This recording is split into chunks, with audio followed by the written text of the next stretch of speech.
অর্থনীতি নিয়ে কারো সঙ্গে সমঝোতা করবে না সরকার। বিএনপি যতবারই ক্ষমতায় এসেছে অর্থনৈতিক বিষয়ে কখনো প্রশ্ন ওঠেনি বলে সংসদে জানিয়েছেন অর্থমন্ত্রী আমির খসরু মাহমুদ চৌধুরী।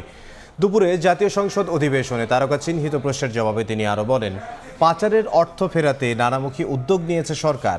এর মধ্যে G2G উদ্যোগ, বিভিন্ন দেশের সম্পদ পুনরুদ্ধার, কোম্পানি নিয়োগ ও বাংলাদেশ ব্যাংক কাজ করছে।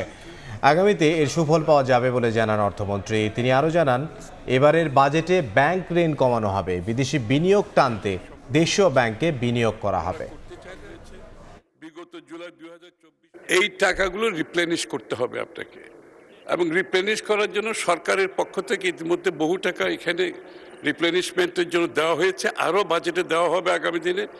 সাথে সাথে আমরা IMF এর মাধ্যমে চাচ্ছি এগুলোকে রিক্যাপিটালাইজ করার জন্য। বিনিয়োগকারীরা বিদেশ থেকে যারা ফাইন্যান্সিয়াল সেক্টরে বিনিয়োগ করতে চায় তাদেরকে আকৃষ্ট করে বাংলাদেশের ব্যাংকগুলোতে বিনিয়োগের মাধ্যমে এই যে ক্যাপিটাল ডেফিসিট হয়েছে এটা মেকআপ করে, যাতে করে বাংলাদেশের অর্থনীতিটা সচল করতে পারে।